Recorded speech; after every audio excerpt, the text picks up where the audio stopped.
Hey, it is Mike the NBA guy here, and today I want to talk about the Brooklyn Nets and why I just don't believe the hype. Okay, I do not believe this team is going to be a legit title contender next year, and frankly, I don't believe they're going to be a legit title contender, period, anytime soon. Okay? Not with Kevin Durant and Kyrie Irving, anyway. And let me explain why. Okay? Because most people, I'm sure, do not agree with me. All the talk of this year has been how the Nets are going to be basically a super. People have been talking like they're going to be a super team next season, and they've got Kevin Durant and Kyrie Irving, and I'm sure many of you are thinking they've got Kevin Durant and Kyrie Irving, dumbass. What do you mean you don't believe in them? They're going to be the best team in the East.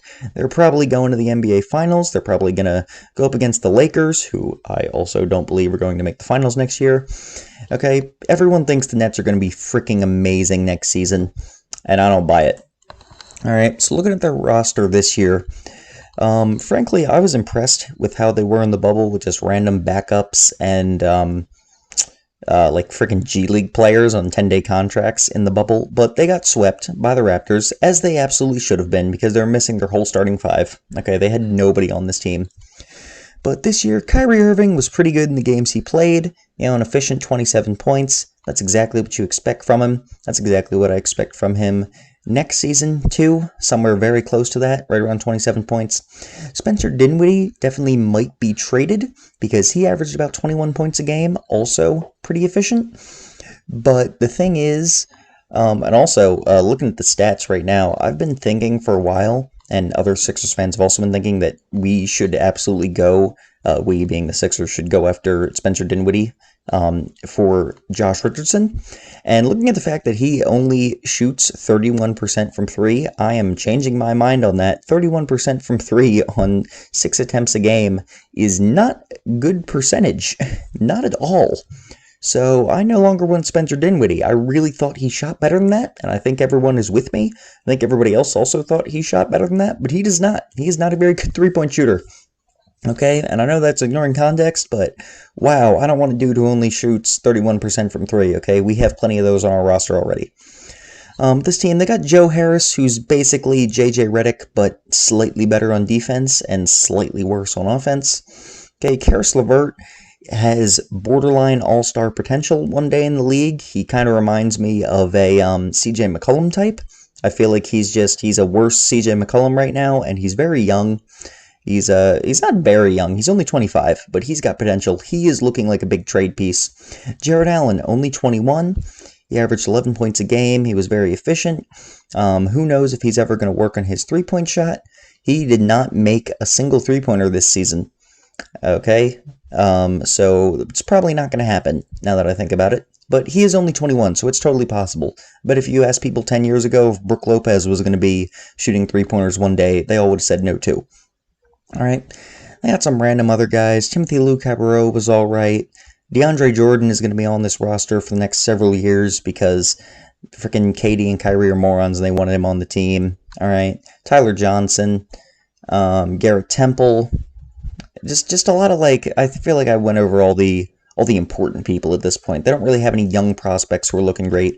The main core of the team is right now Dinwiddie, Kyrie, Durant, LeVert, Allen, and Jordan. Okay, that's 6 players who are the main core of this Nets team. Okay, and I've seen a lot of talks about the Nets potentially trading. Maybe they trade for Paul George. Maybe they trade for Russell Westbrook.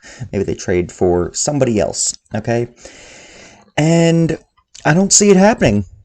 Paul George is the only trade I think is even kind of feasible. But I feel like the Clippers, for all they gave up, they're going to want more than Karis LeVert. Because I don't think Kawhi is going to stay in LA for Karis LeVert, okay? I don't think they're trading Paul George. I don't think the Nets are getting another superstar. I think the only chance they've got is maybe Oladipo, but he just confirmed yesterday that he does not intend to leave the Pacers as of right now. So, granted, he could be just lying because that's something, NBA players do, but I don't know. I'm inclined to believe him, okay, that it's all rumors and that he doesn't plan to force his way out or anything. So right now it looks like that's going to be the main roster for next season, and I do not believe in this team, okay? I touched on it in my video yesterday with Kyrie Irving. I don't think Steve Nash is a tough enough coach for this team. I do not believe. Look, I think Steve Nash can be a great coach on another team, but I don't think he's a tough enough guy to handle Kyrie and Kevin Durant. I think they're going to push him around. I think they've already started pushing him around with Kyrie's comments about how there's no, one head coach on this team. Okay? I think that's him saying right now that, like, I think that's him showing his power already. Okay, he's basically flexing on Steve Nash, and I just don't think Steve Nash is a tough enough guy that he's going to stand up to them. So I'm afraid this is going to be whatever Kyrie and Kevin Durant want, which is why DeAndre Jordan's there. All right, if I'm Jared Allen, I'm pretty dang annoyed to be having to split or play less minutes than DeAndre Jordan, who sucks butt now, when I'm freaking Jared Allen. Okay, Jared Allen is unquestionably the better of the two players, and there's no reason that DeAndre Jordan should be playing remotely close to the minutes that he is. So if he is, that's going to be problematic next year. First of all, it's going to be chemistry issues because Jared Allen, but it's also going to be problematic because DeAndre Jordan sucks and should not be playing main minutes on a decent team. Okay? He's overpaid this year. He's overpaid for the next few seasons. He should not be making that much money. Okay? And I believe he's only making like $10 million a year. It's weird that I say only because I'm so used to how absurdly pricey NBA contracts are. Meanwhile, like, I'd be happy to sniff $10 million in my life, much less in a year. But me being broke aside, all right, broke college student aside, DeAndre Jordan's not very good. He should not be starting. He shouldn't really even be, in my opinion, a main backup center on a team. Okay, Spencer Dinwiddie kind of seems like he wants out. He's talked about some things about signing with other teams. He needs the ball a lot, and I don't know how that's going to work with Kevin Durant, Kyrie. Karis LeVert, developing young player. Is this going to halt his development, him getting less shots? I mean, who knows? Like, we really just don't know, but I think they're going to have a similar issue to the Clippers, where they have a lot of ball handlers, and they don't have enough ball to go around. Also similar to the Celtics in 2019, okay? They don't really have a truly elite playmaker. Like, Kyrie's good. Spencer Dinwiddie is pretty alright. Kevin Durant is, like, about the same as Kawhi, where he's certainly not great or anything, but he's not terrible. But they don't have, like, an elite playmaker on this team, in my opinion. Not a truly elite one. And my biggest issues are Kyrie and KD, okay? And first of all, Kevin Durant, I've said it ever since he got hurt, okay? People have been waiting for him to come back and saying he's going to be a superstar again. I don't believe it. He tore his Achilles. Players practically never come back from an Achilles tear fully healthy. And that's even if they're young, okay? Kevin Durant was already 29 or 30 when he tore his Achilles. He's already not a very athletic player, which goes both ways because he's not a guy who relies on his athleticism or anything, but he's a skinny guy. Look at that man's legs and tell me they are going to recover with a torn Achilles, because I don't believe it. The man's a freaking stick. Okay? I don't think he's getting all the way back from this Achilles injury. And I know that he's not a player who relies on athleticism, so it's not as big of a deal for him as it would have been for some other people, but it's still a problem. Okay? Because that's going to make him slower. It's going to make him worse on defense, which is going to be a problem as he's getting older. He's not going to have the same type of losing your feet. I mean, people underestimate how bad a foot injury is for shooting, okay? Anyone who plays basketball, like, let me tell you, when my ankles are hurting me or my Achilles, just the other day I was shooting hoops, okay? And I did something and I hurt my Achilles, all right? And it was bugging me. And part of this may be the fact that I'm not the world's greatest shot anyway, but I was just throwing up nothing but bricks afterwards, and the reason why is because with my Achilles hurting me, I wasn't putting all the pressure on my foot that I wanted to, and I wasn't getting as much oomph out of my jump.